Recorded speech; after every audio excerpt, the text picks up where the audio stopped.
Welcome to the Commercial Real Estate Investing from A to Z podcast. I'm your host, Steph Boldrini. We provide straightforward information by bringing excellent guests with real-world experience in all topics related to commercial real estate investing.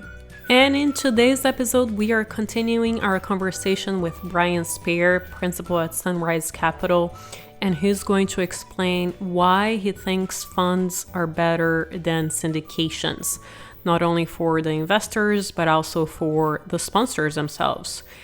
We'll also touch on how to approach investors when you have a deal and also how to find a great partner.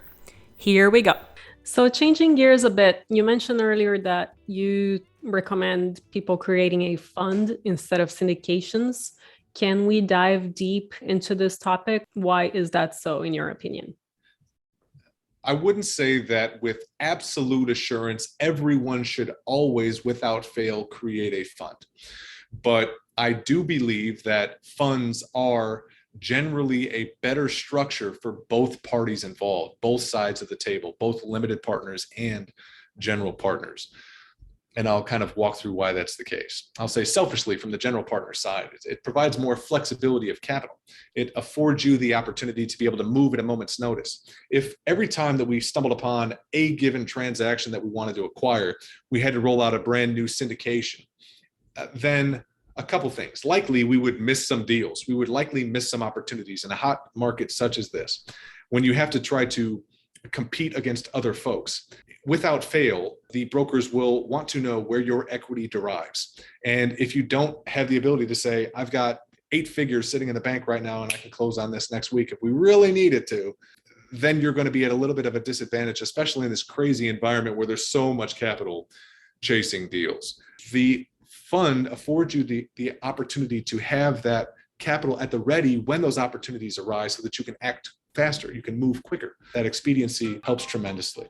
I would also convey that funds often will afford you the opportunity to provide outsized IRRs as well, depending upon the scale of your respective fund. You may be able to garner some lines of credit, which would afford you the opportunity to be selective about when you ultimately bring capital in, and leveraging that provides you with an opportunity to provide investors with a higher internal rate of return. So these are some of the things that you can do at a little bit higher scale inside of the fund structure.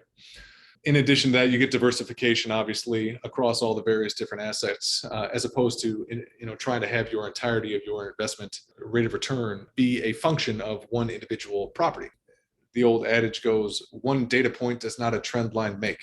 And if I did 10 deals, I can guarantee you that, over the course of 100 deals, I would revert closer to the mean than if I did 10 deals or if I just did one deal.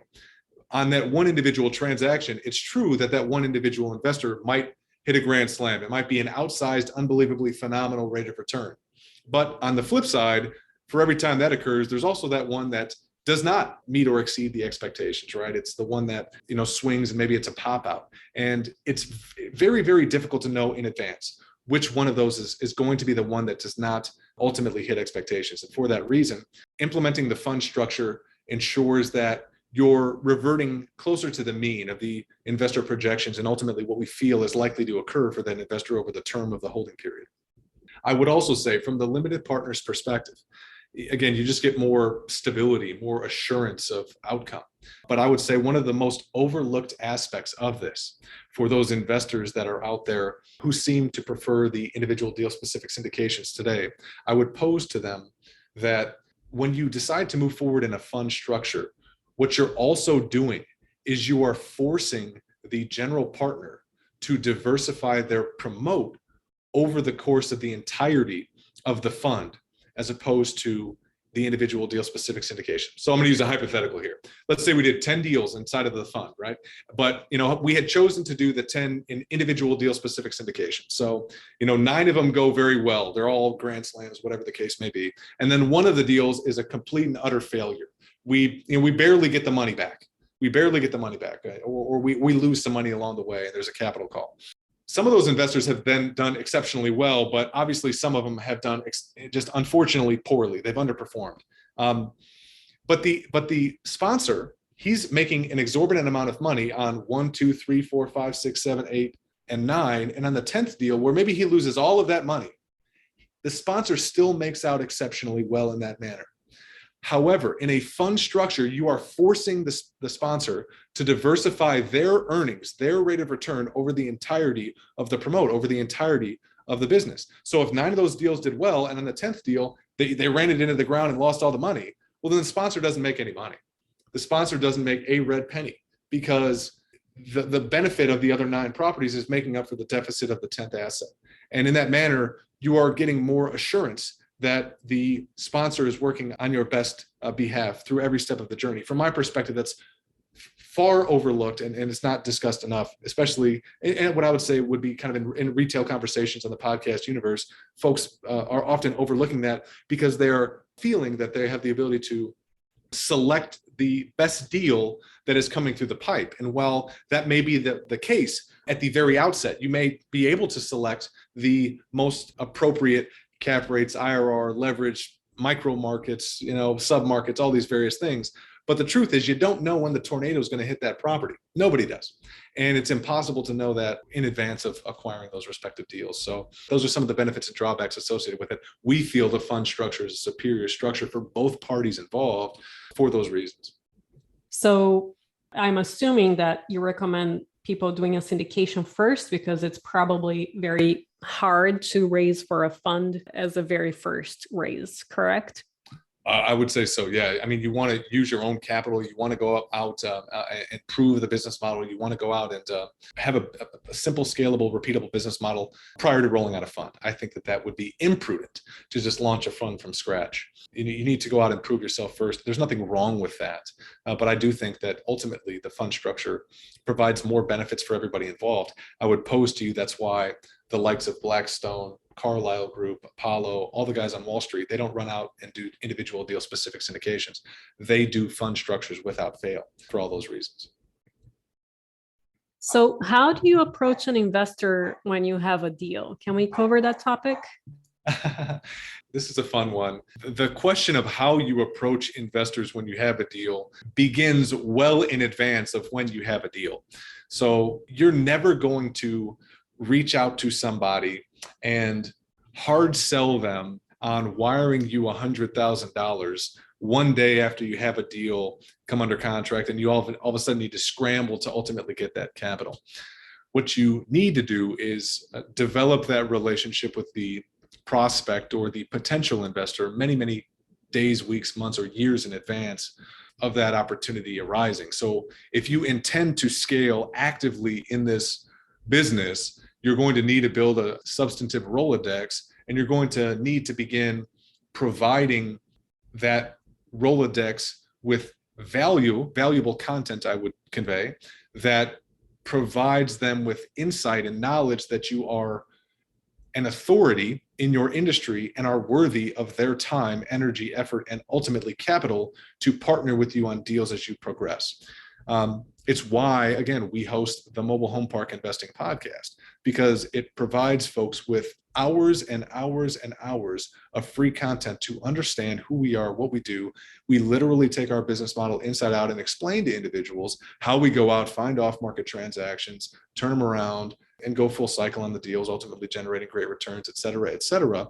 And it provides folks with that business plan, that transparency, and that knowledge that if they want to go down the rabbit hole, they can literally listen to hundreds of hours of content that we've put out there, so that by the time that they reach out to me and want to have those respective conversations after I send that email, right? After I send that email and say, hey, a new mobile home park came available, they've likely already listened to tens of hours of content that we've already put out, understand exactly what we're going to do in advance. And now it's kind of rinsing and repeating the business model, as opposed to me trying to explain from a high level what a mobile home park is and how we're ultimately going to try to implement that model. So when we approach investors, it begins significantly further upstream than when we have that deal under contract and we ultimately need that capital.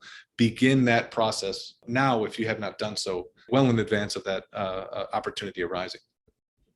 Doing all of this does take having great partners. Can we go over what steps do you take to find the right partner for all of these deals that you're doing? I would say that what you are ultimately looking to do is find somebody who has complementary skill sets. In order to make a partnership successful, the individuals that are ultimately partnering need to bring skill sets to the table that are complementary, that make the two parties significantly more valuable than the individuals themselves. 1 + 1 is 11, if you will, the old analogy. When you're looking to try to find the right partners, I would spend some time first thinking about yourself. What do you bring to the table? What do you do better than anybody else in the marketplace? I always like to say there's 3 things that are necessary to make any deal happen. You need to find the money, you need to find the deal, and you need to operate the deal. If I'm going to try to ultimately approach somebody and you're seeking a partner, you need to first determine where you want to spend your time, energy, and effort. What do you like doing? Okay, build the business around that. What do you like doing, and what are you good at? If you're very good at kind of attracting capital, the investor relations side of the business, if you will, then you will need somebody to either go help you acquire those respective assets and or manage them over time. So from my perspective, I'm going to select which of those skill sets I'm going to become proficient in, and then I'm going to locate a partner that can help me in the other areas. And that's ultimately what I chose to do years and years and years prior. Kevin, my business partner, he's been an active real estate investor his entire adult life. I always like to joke the guy's never had a real job. He's been doing this since he was 19 years old, going off market direct to owner. Was originally buying single family homes by doing cold calls, direct mail, that sort of stuff. A great business model, finding deals off market, managing those respective assets. And I had some skills throughout my 20s that I garnered in helping scale businesses. And I knew that the business model that he was implementing was exceptional, but it was only being done on a very small scale. And I knew that we had the ability to pour some gasoline on that by virtue of coming in and helping him scale that respective venture, offloading a good chunk of this piece, right? The investor relations side and regulatory compliance is kind of what I handle over here at Sunrise Capital Investors, which allows him to focus on what he loves, what he knows better than anything else is actually having those conversations with mom and pop operators, traveling throughout the country, getting those deals under contract. And that sort of tandem task management or dispersion of accountabilities in the organization helps you scale significantly quicker and can create a mutually beneficial relationship, truly, that lasts for decades and decades. So where did you meet him and how did this conversation start? The same way that everybody meets everybody today. You reach out and you find somebody online that's doing something that you want to do that is a little bit further along than what you are. And you reach out and you add significant amounts of value. So basically what I did is I reached out to Kevin and said, hey, buddy, I got an offer you can't refuse. What I'm going to do is I'm going to come down to Florida. I'm going to work 60, 70, 80 hours a week. I'm going to bring hundreds of thousands of dollars and I'm going to help you grow your business. And I think over time, we'll be able to build something that's pretty special. He was intrigued, because the cost benefit analysis is significantly in his favor. I was able to share my resume with them and explain to them all the things that I've been able to accomplish over time. And while originally a bit apprehensive, just by virtue of going in, putting your head down, working exceptionally hard, you look back years and years later and you add significantly more value along the way. Folks like to coin themselves value-add investors, but you can add value in a litany more ways than just going in, buying a property and trying to increase the NOI. I would consider value-add relationships also a great way to be a value-add investor. Bring significant value in any way that you can to that relationship so that you can ultimately build rapport. And by doing so, you can garner significantly more experience and accelerate your learning curve and scale significantly quicker than you would otherwise be able to. That's awesome. The only people that I meet online are dates. So I'm going to try that for partnerships. Oh, good. Love it. Now, great idea. My wifey locked me up. My wifey locked me up before that became the hotness. Such is life. Fun. Wow, we covered so many topics. Thank you so much for letting me dive deep into your career. Is there anything else that you think is important for us to cover that we have not covered yet? I would just convey that if folks, this podcast was largely about parking and diving into that niche, folks hadn't had too much experience with it. And if you want to learn more about it, you can go to parkinglotprofits.com. We put together a free report for everybody called the Passive Investor's Guide to Parking Lot Profits. So folks can kind of learn the ins and outs of the business, the highs and lows, and why we feel it's such a compelling asset class. Brian, thank you so much for making the time to join us. I really, really appreciate it. Me as well, Steph. Thoroughly enjoyed our time together. And I would love to thank one of our latest reviewers, Trevor Oldham. He said, "It's awesome. One of my favorite new podcasts." Thank you so much for making the time to write us a review. That is super appreciated. And if you haven't already, make sure to subscribe to our newsletter at montecarlorei.com. And I will see you next time.